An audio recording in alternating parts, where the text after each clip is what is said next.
My name is Julian Vance, and I am 32 years old. For as long as I can remember, I have had with dust under my fingernails and varnish fumes in my lungs. I am a master timber framer and structural restorer. I do not build quick, cheap, cookie-cutter suburban houses. I fix the impossible. I revive 19th century churches, historic mansions, and structural ruins that modern engineers throw their hands up at. My older brother, Marcus, was the complete opposite of me. Marcus was a smooth talker who loved the spotlight. He wore three-piece suits, drove a leased European sports car, and knew how to charm rich socialites out of six-figure retainers. 7 years ago, we formed Vance Architectural Restoration. The agreement between us was very simple. I handled the actual restoration, the hard physical labor, the blueprints, and the site management. Marcus handled the client relations, the marketing, and the invoices. For years, it worked. Or at least, that is what I believed back then. While I was working 16-hour days in freezing rain or suffocating summer heat, physically restoring heavy structural beams and hand-carving replacement joints, Marcus was sitting in air-conditioned bistros, sipping fine wine, and taking all the credit for my craftsmanship.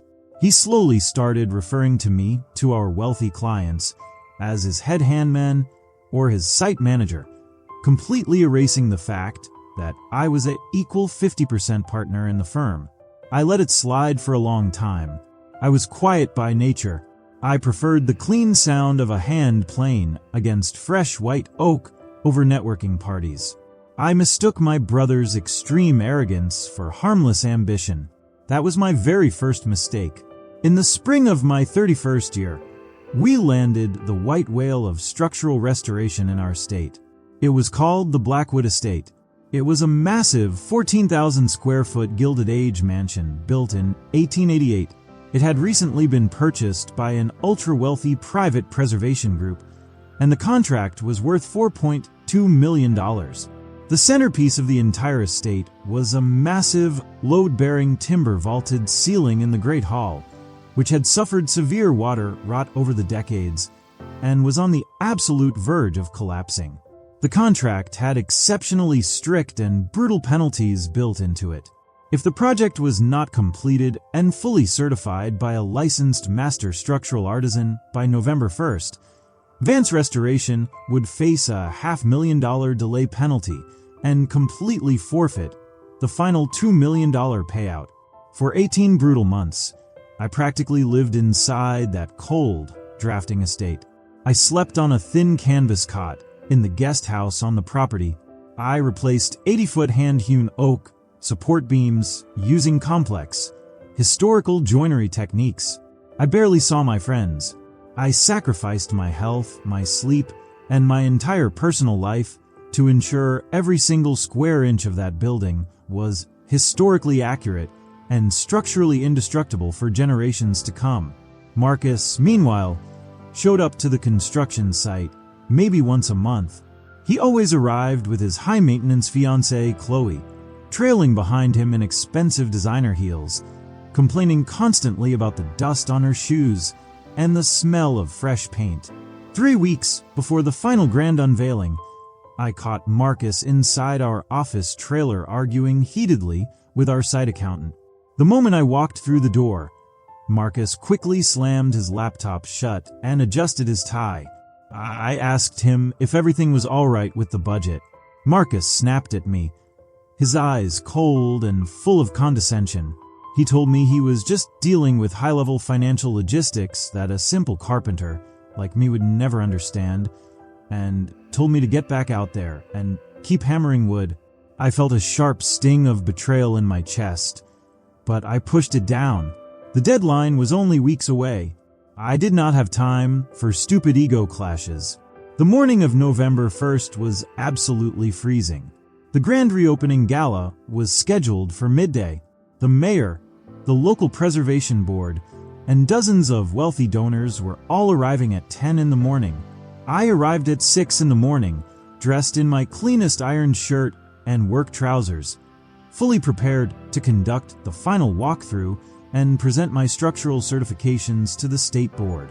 When I pulled up to the estate's security gates, a heavy iron barricade was locked down tight.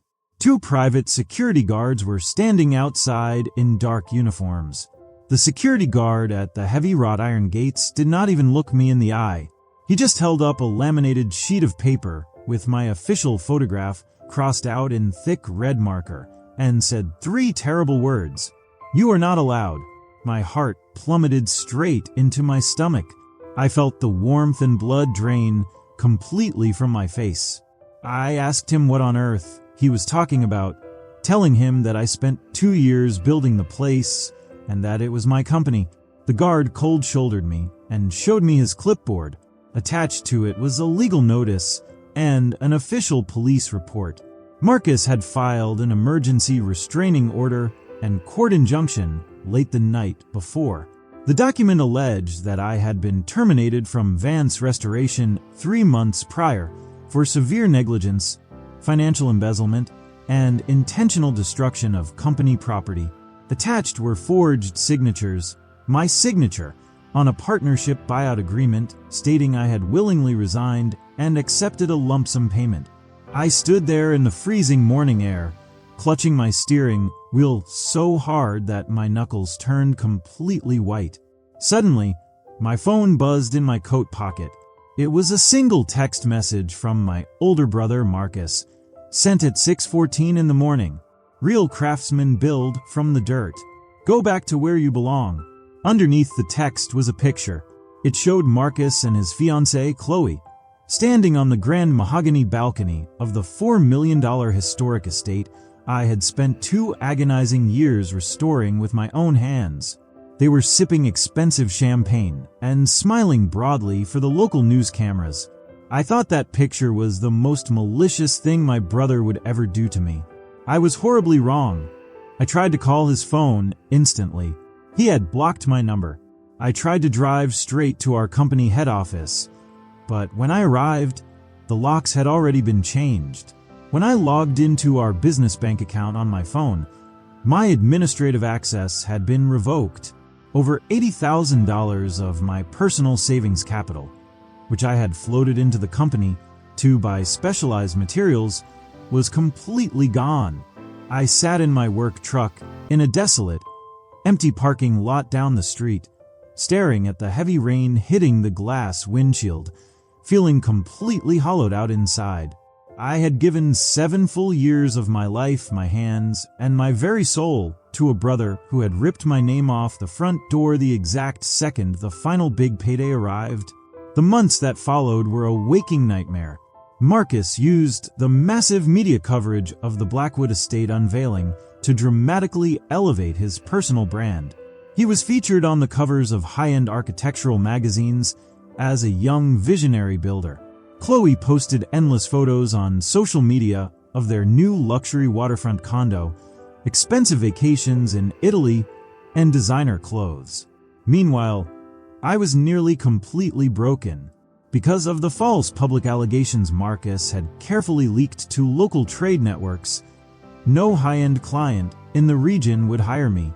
I was publicly branded as unstable, dishonest, and incompetent.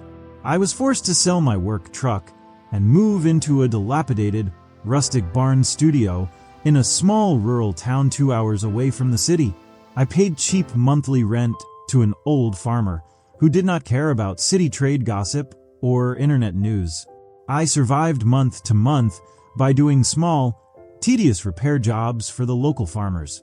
I fixed antique rocking chairs, repaired broken wooden barn doors, and refinished oak dining tables for $50 a job.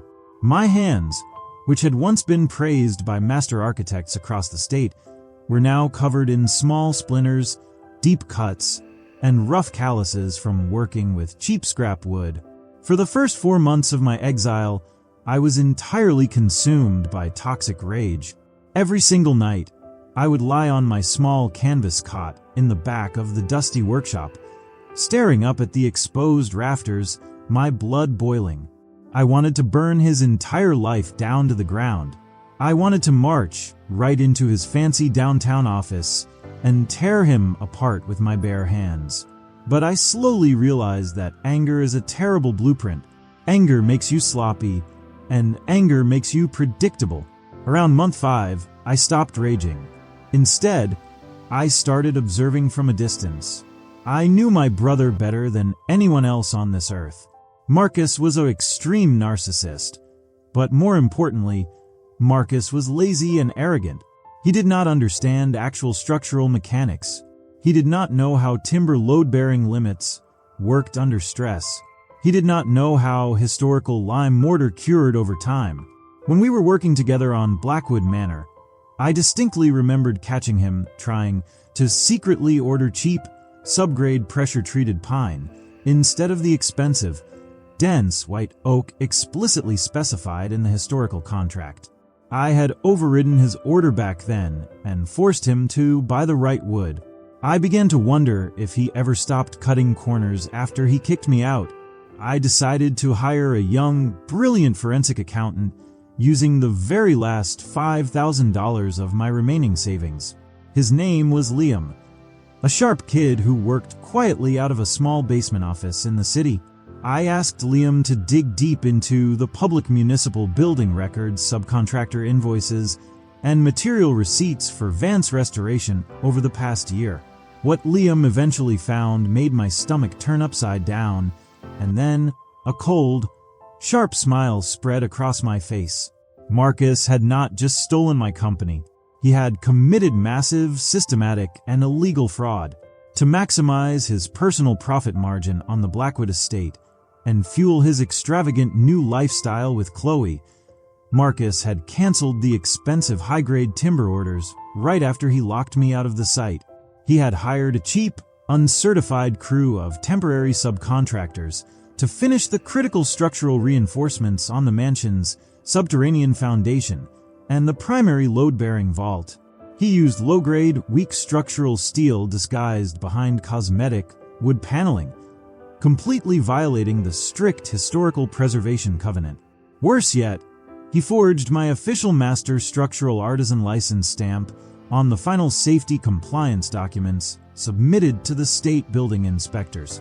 Because the formal state structural inspection was scheduled for a comprehensive one-year audit in 9 months' time, Marcus falsely assumed he could just pocket the extra $1 million in stolen profit, take the public prestige, and sell off the company before anyone ever noticed the damage inside the walls. But he did not realize one crucial detail about wood and physics. The heavy winter rain and thick snow had hit our region exceptionally hard that year. Genuine white oak handles moisture by swelling slightly and locking traditional joinery even tighter together. Cheap, unseasoned pine and unsealed structural steel, however, react violently to ground moisture and cold shifts. The Blackwood Estate was already shifting. The deep foundation was slowly sinking into the wet mud, and the entire Great Hall ceiling was bowing inward under tens of thousands of pounds of downward pressure. I did not say a single word to anyone. I did not call the local news channels. I did not post a single detail on social media. I quietly began buying up the distressed financial debt of Vance Restoration through an anonymous shell company that Liam helped me set up. Marcus had taken out massive, high-interest commercial loans against the business to buy his expensive waterfront condo, using the Blackwood contract payout as his collateral. When his cash flow rapidly dried up from his lavish daily spending, he began silently defaulting on those bank loan payments. I sat alone in my quiet barn, working patiently on my hand-carved wooden clocks, and waited for the natural weather to do its job. It took 9 long months for him to finally show up at my secluded workshop, soaked to the bone in rain, trembling with fear. And what he asked me for when he finally stood on my sawdust-covered floor, that is the unbelievable part that nobody ever expects. 9 months to the exact day after I was turned away at the Gilded Estate, a heavy torrential downpour hit the entire valley. It was a dark Tuesday morning. I was standing at my main wooden workbench, in my leather apron, hand-sanding an old mahogany cabinet, the steady, rhythmic sound of the sandpaper filling the quiet, warm shop. The rich smell of cedar wood and rain hung heavy in the air. Outside, the loud crunch of heavy tires on wet gravel suddenly broke the silence of the countryside. A rusted, dented rental sedan pulled up right outside my barn door. The driver's side door opened slowly, and a man stepped out into the mud. He did not look anything like the glowing, champagne-sipping visionary builder from the magazine covers. His expensive designer suit was completely wrinkled, damp, and splattered with thick mud at the cuffs. His hair was disheveled and wet. Dark, heavy bags hung under his bloodshot eyes, and his hands were visibly shaking in the cold. Marcus stepped slowly into the doorway of the barn. I did not stop my work. I did not look up at him right away. I just kept my steady, slow sanding rhythm going across the dark wood. Marcus finally spoke, his voice raspy, weak, and completely stripped of all its usual silky, confident charm. He called my name softly. I blew the fine layer of white wood dust off the cabinet face, laid my sanding block down on the bench, and finally turned my head to look directly at him. I told him calmly that he was tracking wet mud all over my clean floorboards. He flinched at my tone. He took a hesitant, slow step forward, looking around at the dusty, humble workshop with a strange mix of absolute desperation and lingering disgust. He stammered nervously that he really needed to talk to me, saying it was extremely urgent and involved the company. I replied very softly that I did not have a company anymore. I gently reminded him that he had made that very clear 9 months ago when he texted me that real craftsman build from the dirt. I told him that I was just down here living in the dirt and asked him what on earth he was doing standing in my shop. Marcus swallowed hard, his throat dry, his right jaw twitched nervously. He said that things had gotten terrifyingly complicated with the Blackwood project. I looked at him and asked him what had happened to his golden project. Marcus blurted out that the mandatory 1-year state structural audit was scheduled for the very next morning, his voice cracking with sudden, overwhelming panic. He confessed that the state preservation inspectors had arrived early with heavy ground radar equipment and thermal scanners. He wept as he admitted that the entire Great Hall ceiling was visibly sagging, that the main support beams were bowing outward by nearly 4 inches, and that the historic plaster walls in the main east wing were actively cracking open. I raised one eyebrow slightly, keeping my face and emotional expression completely neutral. I told him it sounded like a truly terrible situation for the brilliant master builder who had taken all the public credit. Marcus took 2 fast, frantic steps toward my workbench, his eyes wide with absolute terror. He screamed that I did not understand the gravity of the situation. He admitted that the city building department had officially issued an emergency stop work and property seizure order just an hour ago. They had discovered that the structural safety stamps on the final legal filings were completely fraudulent, and they now knew for a fact that the building materials had been illegally downgraded. I asked him what else was happening.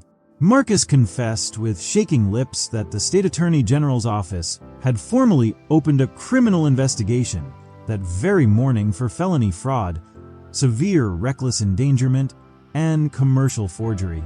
He trembled uncontrollably as he revealed that prosecutors were openly threatening him with up to 15 long years in federal prison. He slammed his trembling hands over his face, dragging his fingers down his wet skin. He looked like a condemned man, standing directly on the trapdoor of a gallows. He breathed heavily, begging me to come back and save him, looking up at me with desperate, tear-filled eyes. He frantically explained that there was a hidden emergency clause in the State Preservation Code. If a fully licensed master structural artisan signed a formal remediation affidavit taking complete legal responsibility for personally overseeing the structural repairs, the state would temporarily freeze all active criminal charges and give them 60 days to fix the structural damage. He pulled a thick, wet, crumpled stack of legal papers out of his damp coat pocket and slammed them heavily onto my wooden workbench right in front of me. He begged me on his life to sign the affidavit, screaming that I was the only person in the entire state with the master credentials required to clear his name, promising that we could fix the estate together and become equal partners once again.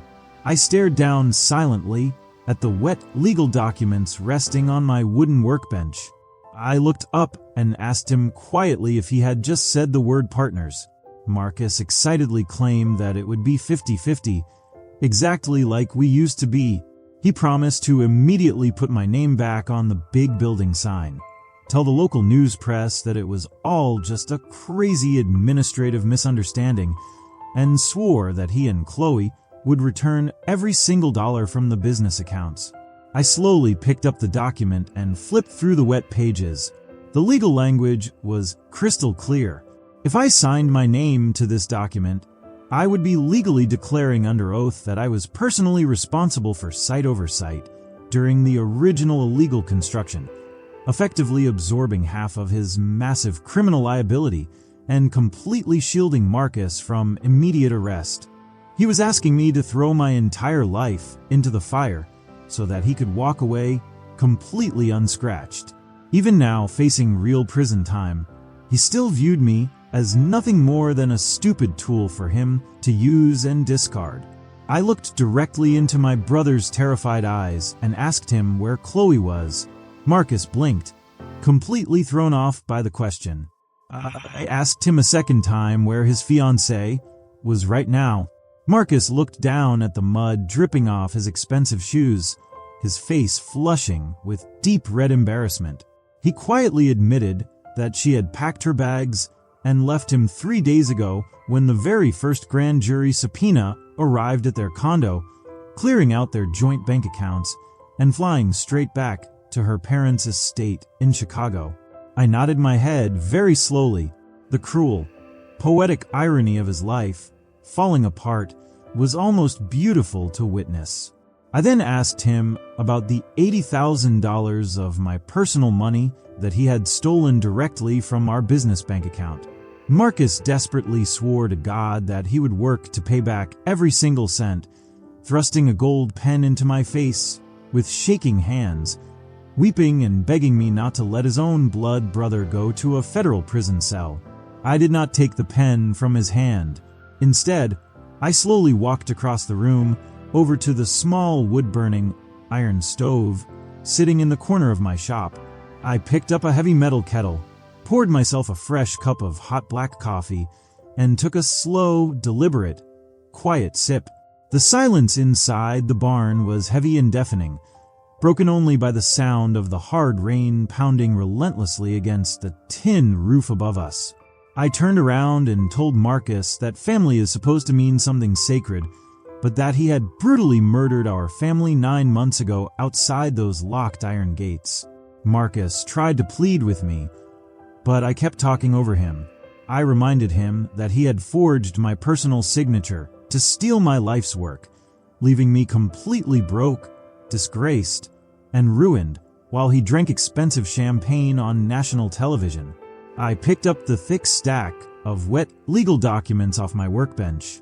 Marcus watched my every move, his breath hitching violently in his chest, asking me in a panic what I was doing.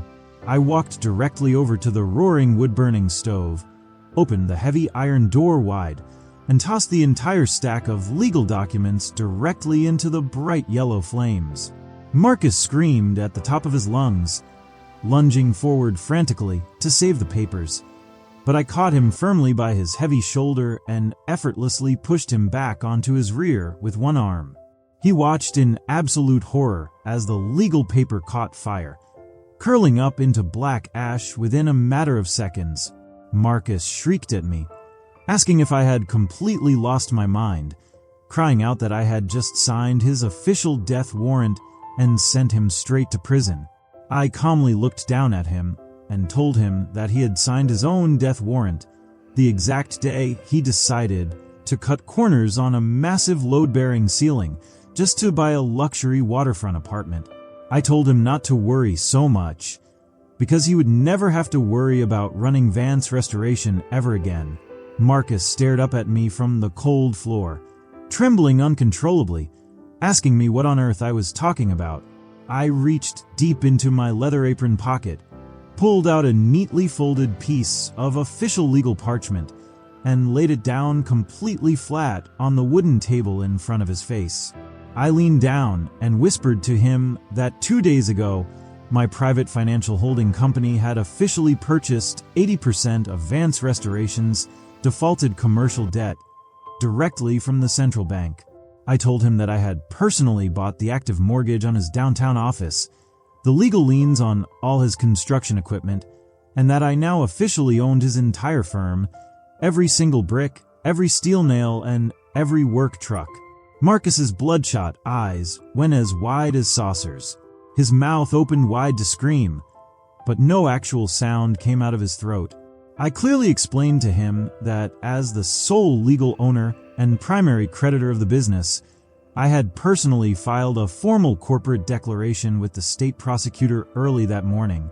I had provided the investigators with the original, unedited digital blueprints, the material receipts proving beyond a doubt that he had downgraded the timber, and the undeniable forensic proof that he had forged my signature on state documents. Suddenly, outside the quiet barn, the loud sound of heavy tires squelching through the deep mud broke through the sound of the falling rain.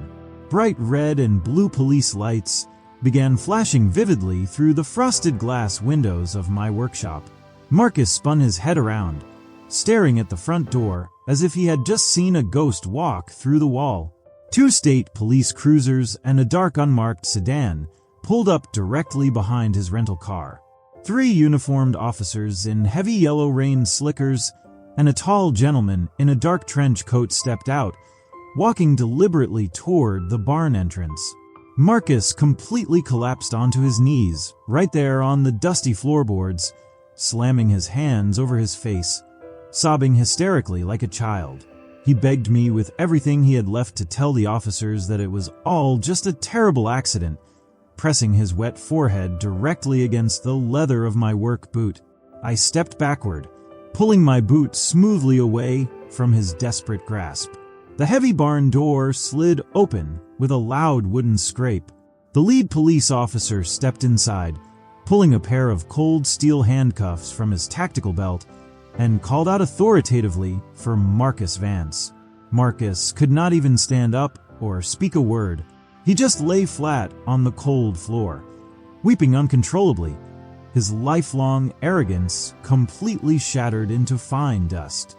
The lead officer clearly announced that Marcus Vance was officially under arrest for multiple counts of felony fraud, corporate embezzlement, commercial forgery, and reckless endangerment of human life.